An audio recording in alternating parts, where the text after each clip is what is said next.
watuma Paulo mwaja wa Afrika. Watuma ingawu yetu Paulo mwaja wa Afrika. Akatitira tsitsi. Basenzeni umusa. Mazuwa edu.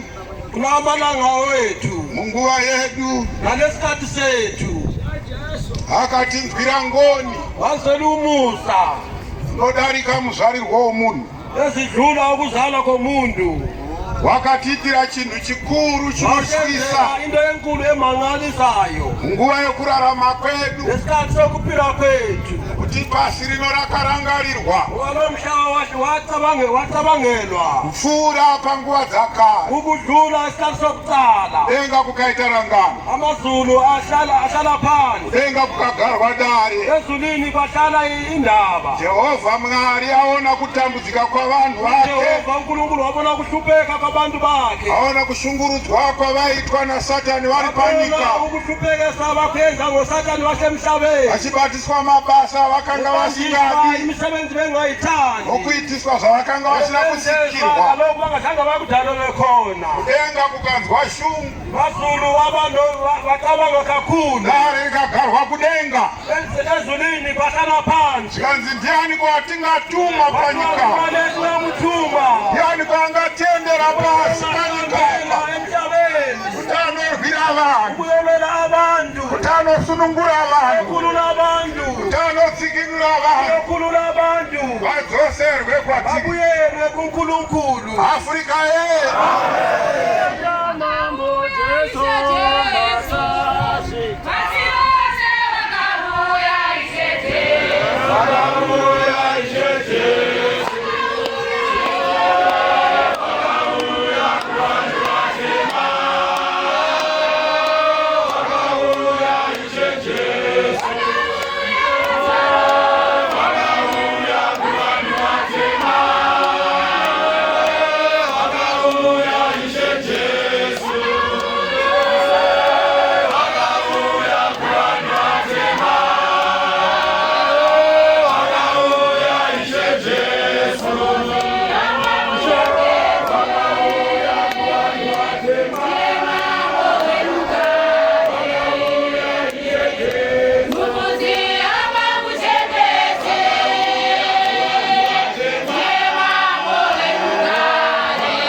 Tema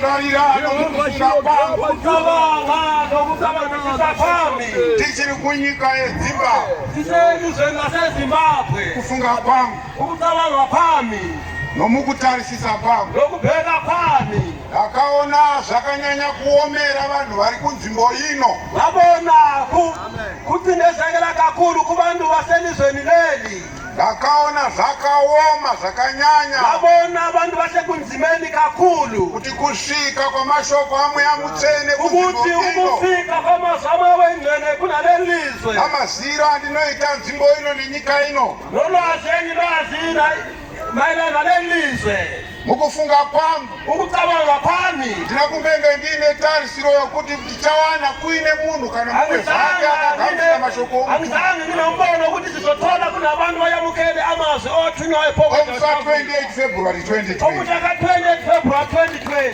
kana vamwe vakauya noma abanye bangaza kunyange ukaona pamavidhiyo noma ubona kumavidiyo haunyatsi kugutsikana angeke usuthiseke asi nhasi uno kodwa namuhlanje ndinorumbidza Mwari ndidumisa uNkulunkulu mazvaafrica othunywayo pomasha weAfrika haana kufambira munzvimbo ino pasina akahambe kunaleindawo mahala vakawana vorudzi rwake atola uhlobo lwakhe vakawana vakamugamuchira atola vamuyamukelayo vakawana vakamuzvisisa atola vamuzwisisayo tinobudza Mwari kwazvo masikati ano ngalemini hosana hosana Lord Jesus horiwa Kristu horiwa Kristu akaitika kunyika yokwenyu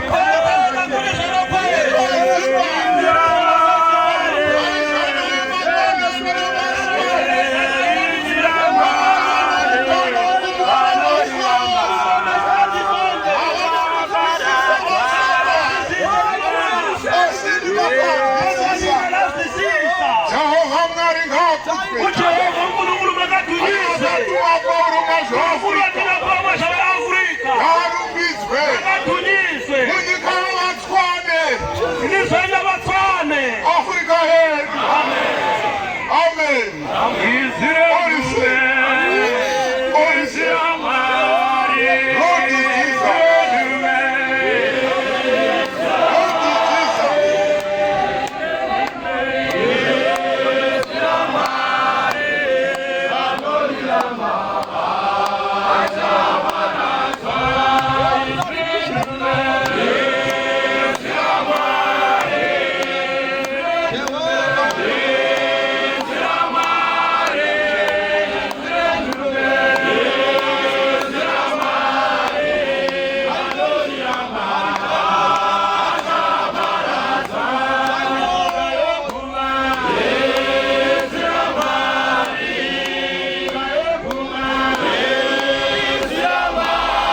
Jerusalema aina vadzidzi vake ana vafundi vake pakati pavo vakava nokushungurudzwa pamwoyo pakati pavo vanokutukumezwa emoyeni vamwe vakati takasiya mabasa edu abanye vati sashiya imisebenzi yetu vamwe vakati takatosiyana vakadzi vedu abanye vati sashiya navafazi vetu vaitiwanisa mari ndozvatakaregedza izinto vesitolisa imali izo zachiya takatapwa nenzwi rako satshalwa ngelizwi lakho sakakutevera sakulandela saka vaifunganya pamwoyo manje becabanga enhlizweni kuti tichadyeiko ukuthi sizothani zvino tichapfekeiko sizogqokani zvino tichafukeiko sizombathani ko tichavatapaiko sizolala kuphi ishe wedu jesu kristu inkosi yethu jesu kristu okubva atendeka shiri wakhomba ijuba akatitarira ishiri wanebheka ijuba lasemhlabeni maafrika edu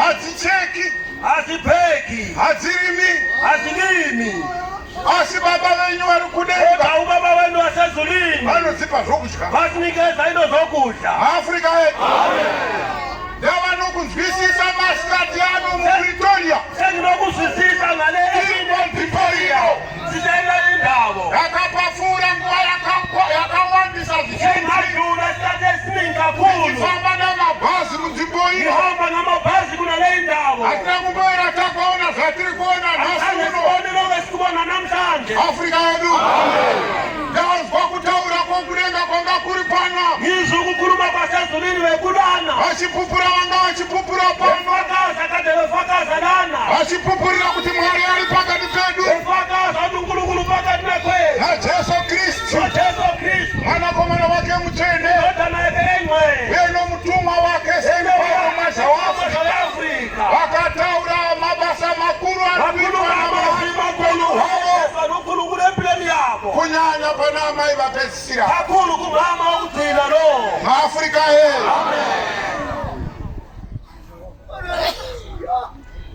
ndaona mwari pakati pedu ngibona unkulunkulu phakathi nakwethu sezvakaita vaisraeri panguva yavo njengoba kuyenza abaisrayeli ngesikhathi sabo nokuti panguva yavaisraeri ngesikhathi sabo-israyeli mwari wakazviratidza kwavari unkulunkulu wasibonisa kubo masikati wakava pamusoro pavo segore waphezu kwabo segore zelifu maafrika edu pausiku akava pamusoro pavo ntambama waphezu kwabo seshongwe yomoto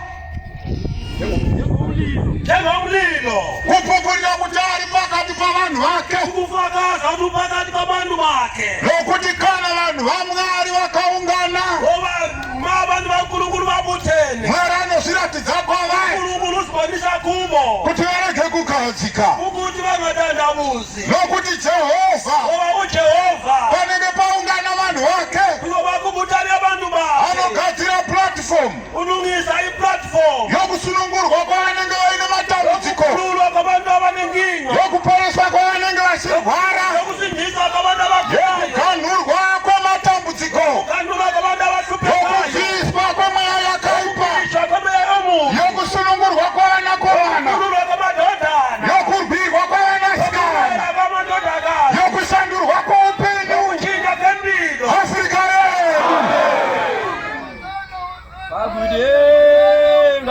paulo achitaura kuna varoma 1 upaulo ekhuluma kubaroma 1 kubva pavhesi 16 kusuka kuvhesi 16 akuparidza vhangeri kuvaroma ashumaira ivhangeri kuvaseroma nekuti varoma vakanga vakazara nemufungo yokuti avaroma vevacabanga vasithi jesu uya waitivhairira ujesu lovekasivhailela murume uya aipota achiporesa vatinenge tarwarisa indoda neyanavesi isindisa lavana vesi vagulisa navanenge varoyiwa nalavana vake vatakatwa wakafa rufu runonyadzisa vafa ulufu lomangazayo nokudaro vhangeri yake hakuchisina achaiparidza alo ivhangeli yake aiseko oishumailako takapedza naye sesitedzile naye paulo achisvika paguta reroma upaulo efika ngaseroma hamira pamberi pavo ame phambi kwabo akati handinyari varume kuti handishali madoda nokuda kwevhangeri ayaleli ivhangeli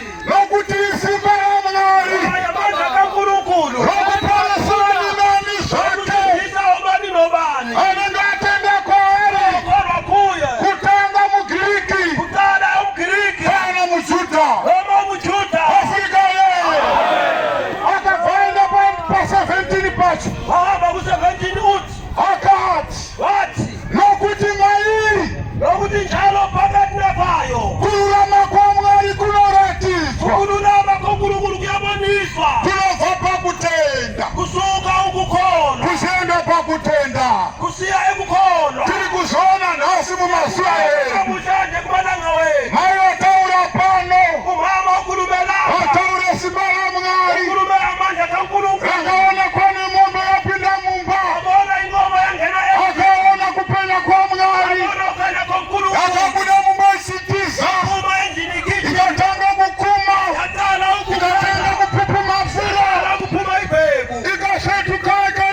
ikashetuka ikaenda kunani ikawira pasi ikashetuka kichitatu ikawira pasi ikasa